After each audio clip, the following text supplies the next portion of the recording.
Assalamualaikum warahmatullahi wabarakatuh. Kembali saya Catur Sasongko akan mempresentasikan salah satu materi yang ada di mata kuliah atau mata ajar akuntansi manajemen, yaitu penentuan harga jual sebuah produk atau jasa.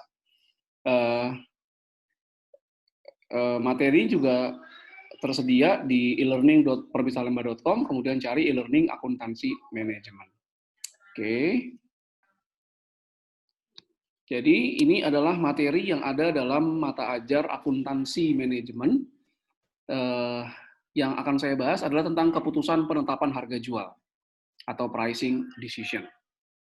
Oke. Jangan lupa untuk mengunjungi e-learning.perbisalemba.com, dapatkan e-learning akuntansi manajemen, ya, dapatkan soal-soal dan pembahasan lengkap serta persiapan ujian tengah semester atau ujian akhir semester. Oke, kita mulai ya. Ada 3 faktor yang mempengaruhi harga jual, yaitu pelanggan, pesaing, dan biaya. Pelanggan mempengaruhi harga melalui permintaan. Jika permintaannya rendah, maka harga juga biasanya akan mengalami penurunan. Pesaing mempengaruhi harga melalui tindakan yang diambil oleh pesaing tersebut. Jadi pesaing bisa saja menurunkan harga jual dalam upaya mereka untuk meningkatkan penjualan perusahaan mereka. Nah, perusahaan harus memperkirakan dan mencoba untuk mengevaluasi apa tindakan yang diambil oleh pesaing jika perusahaan ingin menentukan harga misalnya di bawah harga pesaing, maka biasanya pesaing akan melakukan tindakan balasan. Kemudian biaya ini mempengaruhi penawaran. Apabila biaya untuk memproduksi barang dan jasa itu semakin rendah, maka perusahaan ingin memproduksi lebih banyak. Jadi ini adalah 3 faktor yang mempengaruhi harga jual. Berikutnya, harga jual juga ditentukan oleh jangka waktunya, apakah jangka pendek atau jangka panjang. Nah, keputusan jangka pendek itu berarti dia kurang dari 1 tahun.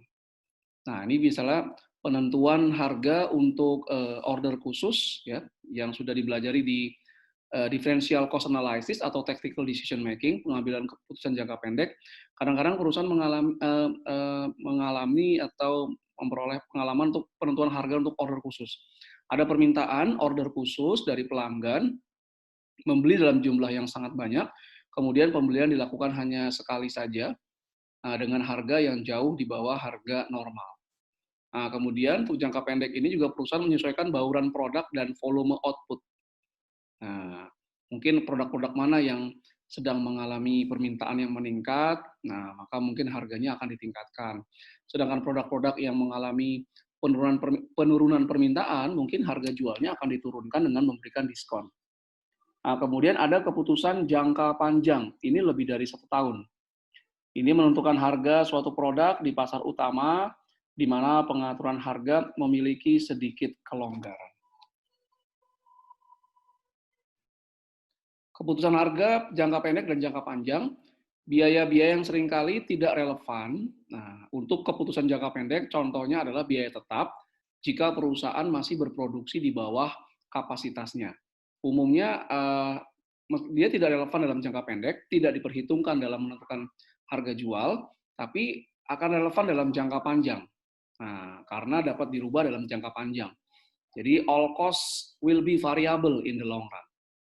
Nah, kemudian margin laba dalam keputusan harga jangka panjang seringkali ditetapkan untuk memperoleh imbal hasil investasi yang layak. Nah, harga akan turun saat permintaan melemah dan harga akan naik saat permintaan menguat. Oke. Nah, alternatif pendekatan penentuan harga di jangka panjang, pertama, harga ditentukan berdasarkan market atau market base. Nah, harga ditetapkan berdasarkan apa yang diinginkan oleh pelanggan dan juga melihat bagaimana para pesaing akan bereaksi dengan harga yang ditetapkan oleh perusahaan. Apakah pesaing misalnya akan menurunkan harga atau harganya akan disamakan oleh perusahaan. Jadi market base. Kata kuncinya adalah sesuai dengan yang diinginkan oleh pelanggan. Misalnya perusahaan ingin memproduksi pasta gigi, maka kemudian perusahaan melakukan riset pasar, menanyakan ke para pelanggan yang potensial, berapa kira-kira harga pasta gigi yang ingin mereka beli. Nah, itu harga berdasarkan keinginan pelanggan. Atau berdasarkan cost base. Nah, kalau berdasarkan cost base, ini harga ditetapkan berdasarkan pada biaya untuk memproduksinya dan kemampuan untuk memperoleh kembali biaya dengan tingkat imbal hasil yang dipersyaratkan. Jadi kalau ini price-nya itu ditentukan oleh customer atau pelanggan. Kalau ini price-nya, cost base, dia ditentukan oleh berapa cost yang dikeluarkan untuk memproduksi, berapa kira-kira profit yang ingin diperoleh. Jadi agak berbeda. Kalau market base ini seperti kayak dari eksternal, sedangkan yang cost base ini lebih ke dari internal. Oke. Nah, berikutnya jenis-jenis pasar dan harga, ya, dan harga. Jadi jenis pasar ini mempengaruhi juga harga. Nah, kalau pasarnya kompetitif, ya, banyak penjual yang ada di pasar, kemudian mereka saling bersaing, persaingannya sangat tinggi, maka biasanya harga ditentukan berdasarkan pasar. Berapa customer yang ingin beli? Nah, jadi kalau saling bersaing seperti ini, berarti perusahaan harus bersaing dengan perusahaan yang lain yang bisnis modelnya sama untuk memperoleh penjualan dari pelanggan yang sama. Maka harga ditentukan berdasarkan pasar, berdasarkan berapa yang ingin dibayarkan oleh pelanggan. Nah, kalau pasarnya tidak kompetitif, nah, misalnya perusahaan ada di pasar yang sedikit sekali penjualnya dan perusahaan memiliki kemampuan yang sangat baik, mendominasi pasar, misalnya menjadi market leader, maka harga ditentukan berdasarkan biaya. Nah, kalau pasarnya agak kurang kompetitif, jadi di antara pasar kompetitif dan pasar tidak kompetitif, maka ini berpulang ke perusahaan apakah mereka harganya ditentukan berdasarkan pasar atau berdasarkan biaya. Nah, jadi perusahaan juga harus melihat, sekarang perusahaan berada di industri yang pasarnya kompetitif kah, pasarnya agak kurang kompetitif, atau pasarnya tidak kompetitif. Nah, jenis pasar ini menentukan apa pendekatan harga yang digunakan oleh perusahaan. Apakah dia menggunakan harga pasar atau berdasarkan harga berdasarkan biayanya. Oke. Nah, berikutnya adalah pendekatan berdasarkan pasar. Nah, dimulai dengan harga yang ditargetkan. Tadi misalnya survei ke pelanggan, dia mau beli berapa kalau ada pasta gigi seperti dengan fitur-fitur tertentu. Nah, namanya adalah target price. Nah, harga yang diperkirakan untuk sebuah produk atau jasa yang kemungkinan akan dibayarkan oleh pelanggan. Nah, tentukan target price-nya. Nah, kemudian diperkirakan pada nilai yang dipersepsikan oleh pelanggan atas barang dan jasa. Kalau pelanggan mempersepsikan barang yang dijual oleh perusahaan itu kualitasnya bagus, fitur-fiturnya juga sangat bernilai tambah, maka mungkin harga jualnya bisa tinggi. Let's say misalnya produsen iPhone, Apple, karena pelanggannya memandang bahwa iPhone itu nilainya sangat tinggi, fitur-fiturnya juga menarik, maka harga yang ditetapkan itu bisa jauh lebih tinggi dibandingkan dengan harga pesaing dan tetap dibeli oleh para pelanggannya. Nah, kemudian bagaimana para pesaing akan menetapkan harga pada produk atau jasa yang mereka produksi. Jadi produsen smartphone selain Apple, maka biasanya mereka akan menetapkan harga itu jauh di bawah harga iPhone. Nah, karena kalau mereka harganya di atas iPhone, tentu saja mereka tidak akan laku. Nah, mereka menentukan harga di bawah iPhone dan menghasilkan fitur-fitur yang dianggap berbeda dengan iPhone. Oke. Nah, kemudian memahami lingkungan pasar. Jadi kalau ada persaingan dari produsen berbiaya rendah atau low cost provider, harga tidak dapat dinaikkan.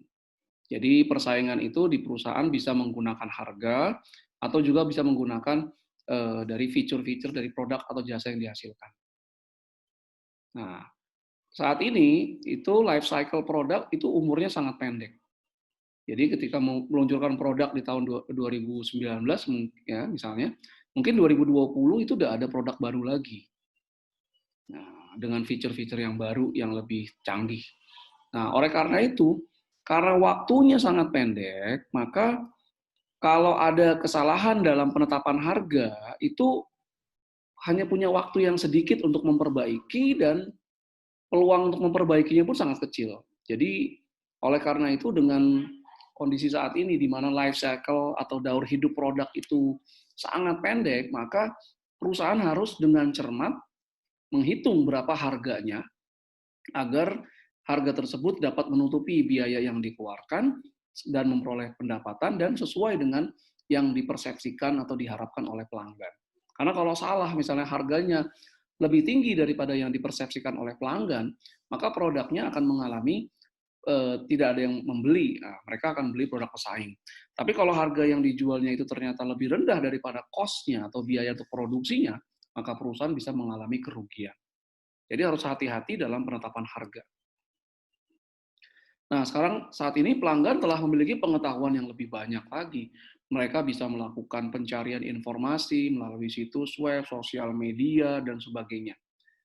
Jadi mereka sangat berpengetahuan sekarang, bisa memperoleh informasi dari berbagai pihak dengan sangat cepat dan dari manapun di seluruh dunia.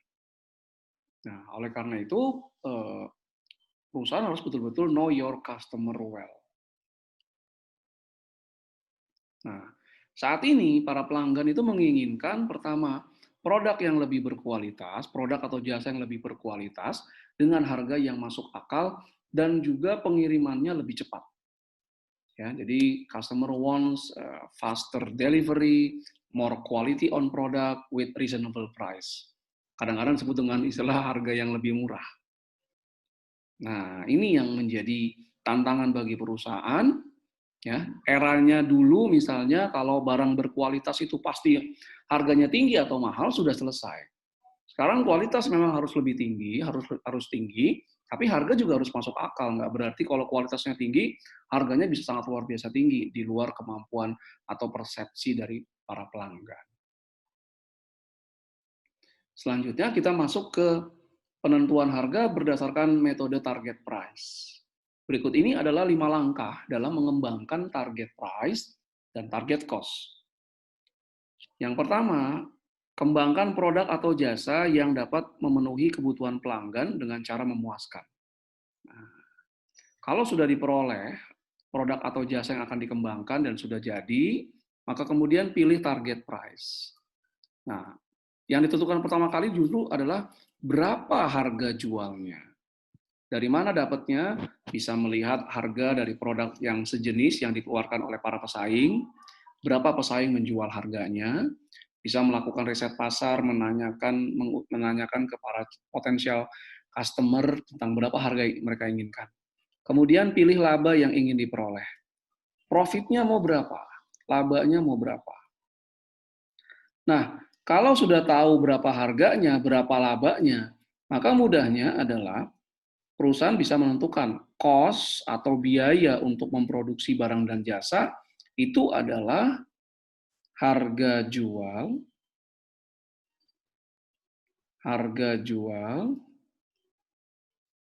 dikurangi dengan laba yang diinginkan. Maka akan dapat biaya.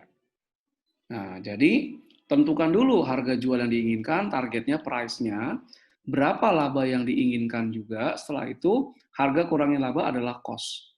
Nah, lakukan analisis biaya.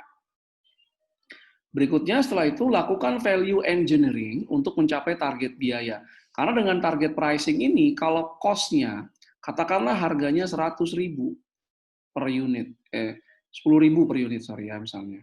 Laba yang ingin diperoleh adalah 3.000. 3.000, maka cost-nya, biayanya itu harus 7.000.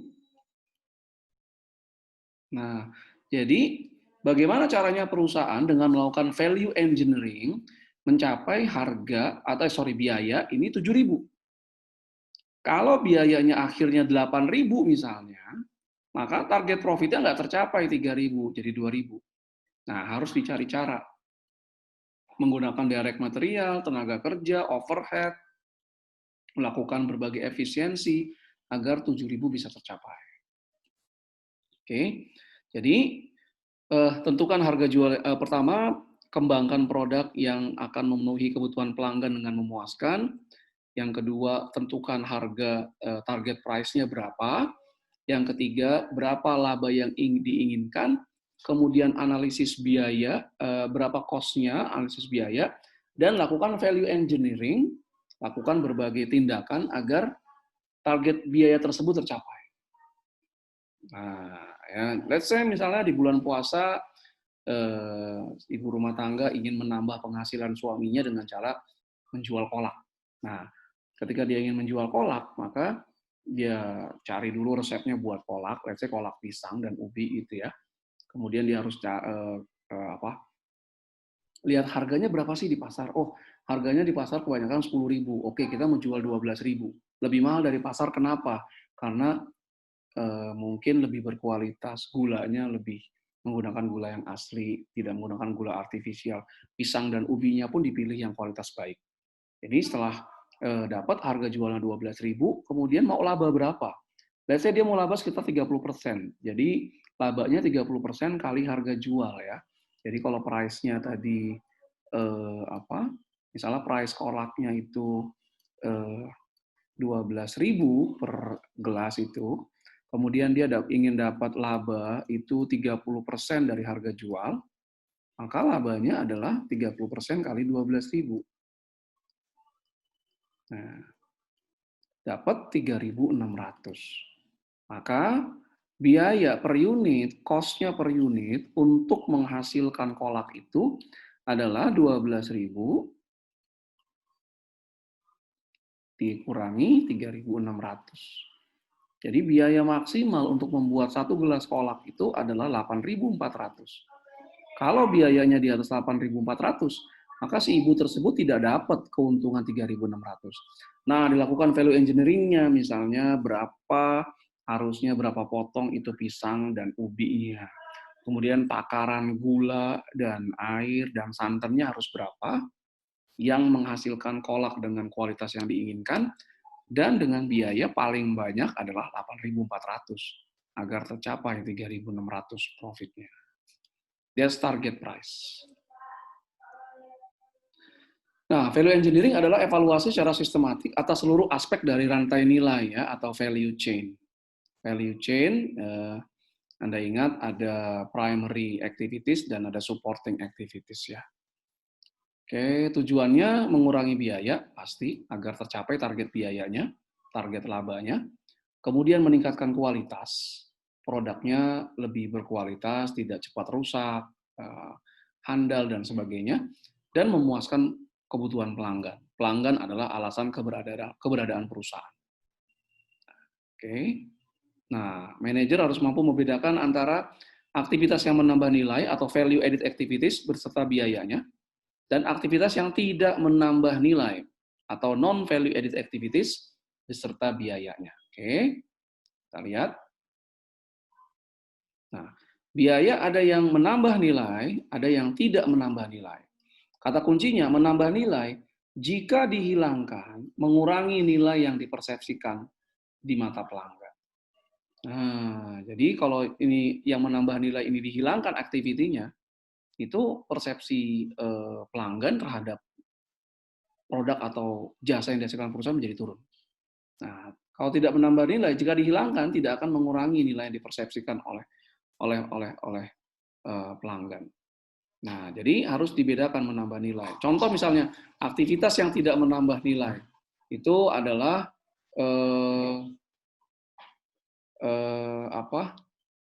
misalnya perusahaan memeriksa atas bahan baku yang diperoleh dari pemasoknya. Kalau itu dihilangkan, tidak akan merubah nilai dari produk yang dihasilkan. Kalau dibilang, oh nanti kalau tidak diperiksa oleh perusahaan atas bahan baku yang dikirimkan oleh para pelanggan, maka nanti bahan bakunya kualitasnya tidak sesuai dengan diharapkan.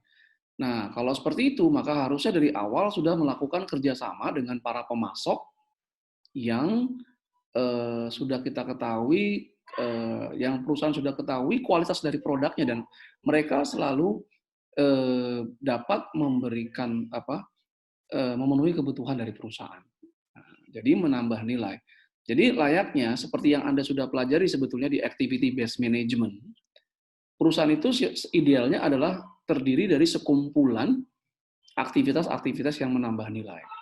Jadi kalau ada yang aktivitas tidak menambah nilai, coba dikurangi dulu, nanti pelan-pelan aktivitas tidak menambah nilainya akan bisa dihilangkan. Dan perusahaan akan menjadi lebih efisien. Oke, kemudian ada biaya yang sudah terjadi, menjelaskan sebuah sumber daya yang dikonsumsi. Sorry, ini bukan sumber data, tapi sumber daya yang dikonsumsi atau manfaat sudah diperoleh untuk memenuhi tujuan tertentu.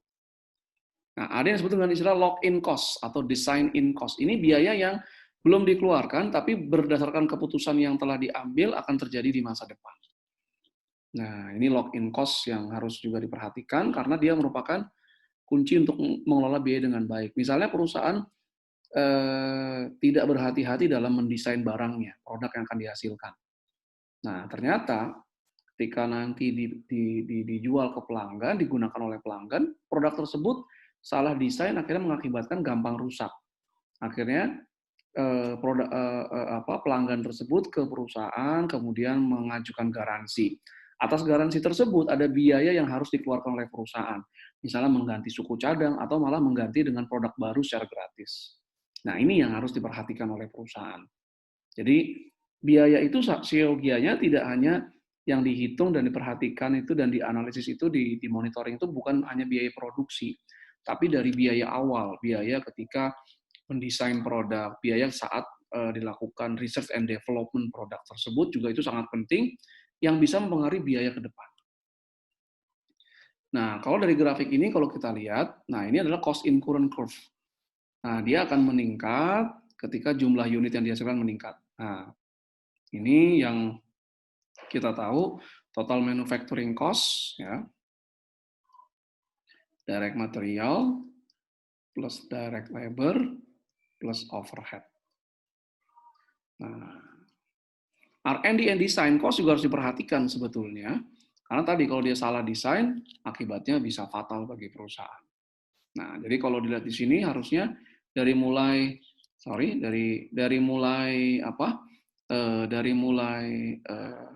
riset dan desainnya produk itu harus dikontrol dengan baik. Kemudian ketika diproduksi juga harus efisien dan bagaimana marketing and customer service-nya. Nah, berikutnya adalah penentuan harga berdasarkan biaya. Nah, harga jual ditentukan dengan menambahkan keuntungan yang diperoleh pada biaya yang telah dikeluarkan. Jadi, price itu adalah cost ditambah profit yang ingin diperoleh. Nah, ini dia. Oke. Nah, ini biasanya merupakan titik awal dalam penentuan harga. Nah, tentukan dulu berapa ya cost-nya sekian, udah dapat profit sekian, harganya berapa? Oh, harga sekian. Ketika harganya mau ditentukan, lihat ke pasar, oh ternyata harga kita di atas pesaing nih, bisa nggak di justify? Maksudnya, apakah memang pesaing nanti mau beli dengan harga pelanggan mau beli dengan harga yang lebih mahal? Kalau kita yakin bahwa produk kita punya fitur-fitur yang lebih bagus daripada pesaing, kenapa tidak gitu ya?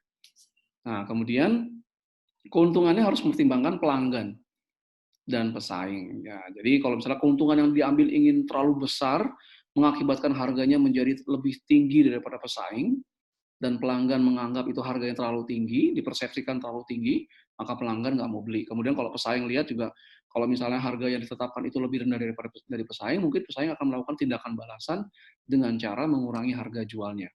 Akhirnya terjadi perang harga. Nah, perang harga ini tidak ada yang diuntungkan ketika perang harga. Perusahaan-perusahaan yang ada yang tidak kuat dengan harga jual yang sangat rendah itu akan keluar dari pasar, mengakibatkan turunnya jumlah pasokan barang di pasar, penawarannya turun, sedangkan permintaan tetap tinggi, maka hasil akhirnya adalah harga akan naik lebih tinggi dari sebelumnya dan pelanggan juga yang akan dirugikan. Nah, kemudian bentuknya penentuan harga berdasarkan biaya, tentukan dulu target imbal hasil atas investasi atau return on investment. Ini target laba dibagi dengan modal yang diinvestasikan. Kemudian basis biayanya, kalau dibilang cost, biaya yang mana? Bisa biaya produksi variabel, berarti ini adalah direct material plus direct labor plus variable factory overhead. Nah, ya, variable production cost atau biaya variabel. Biaya variabel ini bisa manufacturing dan non manufacturing cost ya. Jadi direct material ditambah direct labor ditambah variable overhead ditambah variable selling and ADM expense. Nah, atau biaya produksi. Nah, ini adalah direct material plus direct labor plus variable overhead plus fixed overhead. Nah, ini dia. Atau full cost. Kalau full cost ini berarti manufacturing cost ditambah non manufacturing cost ya. Jadi biaya produksi ditambah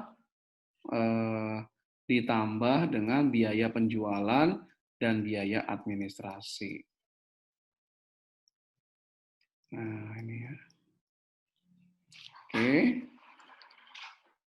Nah, secara praktiknya itu biasanya sebagian besar perusahaan menggunakan full cost. Nah, karena mereka ingin memastikan bahwa harga jual yang ditetapkan tersebut bisa menutupi seluruh biaya yang dikeluarkan. Kemudian harganya juga stabil, ya, dan pendekatannya sederhana. Berapa total cost-nya semua dibagi jumlah diproduksi per unit, nah itulah cost-nya, tambahkan profit-nya berapa, dapat harga jual. Nah, berikut ini adalah pertimbangan lain dalam penentukan harga. Kadang-kadang ada yang kita kenal dengan istilah diskriminasi harga atau price discrimination, praktek membebankan harga yang berbeda untuk para pelanggan yang berbeda atas produk atau jasa yang sama. Contohnya, PLN menetapkan price discrimination. Harga jual KWH itu berbeda-beda tergantung langganannya. Ada yang 1000, ada yang 450 kW, ada yang 900, ada yang 1300, ada yang 2200, 4400. Nah, itu harganya berbeda-beda. Padahal sebetulnya yang dijual sama ya, strumnya. Nah, cuma ini harus diyakinkan bahwa pelanggan yang membeli dengan harga yang lebih rendah ini tidak bisa mentransfer ke pelanggan yang membeli dengan harga lebih mahal. Kalau bisa ditransfer, maka tidak bisa berjalan nih price discrimination. Nah, ini harus dilihat juga implikasi hukumnya. Kemudian ada yang disebut dengan istilah peak lot pricing. Nah, ini praktik membebankan harga yang lebih tinggi atas produk atau jasa yang sama saat permintaan melebihi kapasitas produksi. Umumnya di Indonesia, permintaan atas tiket kereta api itu mencapai puncaknya saat menjelang atau sesudah Idul Fitri atau Lebaran. Kecuali tahun ini ya. Jadi ketika menjelang Lebaran itu permintaan akan tiket kereta api itu menaik tinggi, sedangkan kapasitas kereta yang ada, jadwal perjalanan yang ada di KAI mungkin ya tidak bisa ditingkatkan dalam jangka pendek ya. Maka PT KAI kemudian menetapkan harga yang lebih tinggi untuk mendapatkan penjualan yang lebih tinggi, profit yang lebih tinggi. Nah, ini juga peak lot pricing yang dibuat oleh PT KAI ini kemungkinan juga untuk menutupi low season. Jadi mungkin kalau untuk tiket kereta api itu permintaan paling tinggi itu adalah Lebaran, liburan sekolah, dan Natal dan Tahun Baru. Di luar itu mungkin permintaannya stabil. Jadi mungkin ketika di luar peak season itu harganya mungkin malah diturunkan, diberikan diskon misalnya. Tapi ketika lagi peak lot pricing ini harganya akan ditingkatkan. Kalau dulu namanya tuslah ya. Jadi harga biasa plus tuslah. Berapa persen tuslahnya ditentukan oleh pemerintah, tapi pada kenyataannya di pasar ya sering tidak dipatuhi juga, harganya bisa melambung tinggi. Nah, kemudian dimensi hukum Diskriminasi harga ilegal jika niatannya adalah mengurangi atau mencegah persaingan untuk para pelanggan ya. Nah, ini persaingan. Oke, jadi kalau tujuannya untuk mencegah persaingan, akhirnya pelanggan tidak dapat harga yang sesuai dengan harga bersaing, maka yang dirugikan adalah pelanggan. Nah, ini adalah disebut dengan istilah predatory pricing. Dengan sengaja membuat harga lebih rendah dari biaya, tujuannya adalah membuat pesaing yang sama dalam industri yang sama itu tidak kuat dengan harga yang lebih rendah tersebut. Akhirnya pesaing tersebut keluar dari pasar. Nah, akhirnya karena pesaing tersebut keluar, penawaran atas barang dan jasa yang dihasilkan oleh produsen itu menjadi berkurang. Pasokannya berkurang di pasar, sedangkan permintaannya tinggi. Nah, ini bisa meningkatkan harga jual. Nah, ini tidak diperbolehkan. Jadi perusahaan ini sengaja membuat predatory pricing, dia nggak apa-apa rugi dulu di awal, karena tujuannya adalah harga yang begitu rendah membuat pesaing tidak bisa bertahan, pesaingnya keluar, dia jadi misalnya jadi produsen sendiri di pasar tersebut, maka dia akan membatasi kemudian jumlah yang diproduksi sesuai dengan hukum ekonomi. Jika penawarannya turun sedangkan permintaannya tetap, maka harga akan naik tinggi. Nah, yang dirugikan ini juga adalah pelanggan. Padahal tadi pelanggan adalah alasan keberadaan kenapa perusahaan ada. Nah, jadi perusahaan harusnya harganya bisa tetap menutupi biaya yang ada, kemudian ada keuntungan yang bisa untuk melakukan ekspansi ke depannya, kemudian untuk mengganti aset tetap yang ada keuntungan untuk karyawan dan juga untuk pemilik. Tapi harga tersebut tidak boleh juga mengurangi kesejahteraan dari pelanggan. Jadi di sini memang harus hati-hati dalam menentukan harga. Kemudian ada dumping, misalnya perusahaan Indonesia menjual produknya di luar negeri pada harga yang lebih rendah dari harga jual produk tersebut di Indonesia. Nah, ini kadang-kadang dumping juga bisa bersifat politis, jadi negara tempat perusahaan Indonesia mengekspor barang, mungkin mereka ingin melindungi industri yang sama di negara tersebut. Jadi mereka menggunakan dumping ini, menuduh perusahaan di Indonesia menggunakan dumping, sehingga harganya menjadi lebih tinggi. Nah, ini sangat politis terkadang. Kemudian juga ada yang disebut dengan istilah collusive pricing. Nah, ini terjadi saat perusahaan dalam industri berkonspirasi dalam keputusan penentuan harga dan produksi yang diinginkan. Jadi mereka cenderung ingin membatasi jumlah produk agar harganya menjadi lebih tinggi sehingga mereka mendapatkan keuntungan lebih tinggi. Tapi lagi-lagi ini merugikan bagi siapa? Bagi pelanggan, karena mereka mendapatkan harga yang jauh lebih tinggi daripada harga yang seharusnya, harga yang muncul dari persaingan yang ada. Nah, collusive pricing jelas ini melanggar hukum. Ada banyak contoh collusive pricing, Indonesia pun ada, yang nggak tahu saya sampai sekarang kasusnya seperti apa, menimpa 2 produsen terbesar di Indonesia. Nah, berikut ini sekarang kita masuk ke soal target price ya. Setelah melakukan riset pasar, PT KZ memutuskan untuk memproduksi daun pintu untuk melengkapi lini produk interiornya. Target harganya adalah 240.000 per unit. Nah, target harga. Kemudian volume penjualan diperkirakan sebesar 20.000 unit, Kemudian laba operasi yang diinginkan adalah 20% dari penjualan ya. 20% dari penjualan. Nah, diminta pertama, berapakah target penjualan, berapakah target laba operasi, berapakah target biayanya, dan berapakah biaya per unit untuk daun pintu.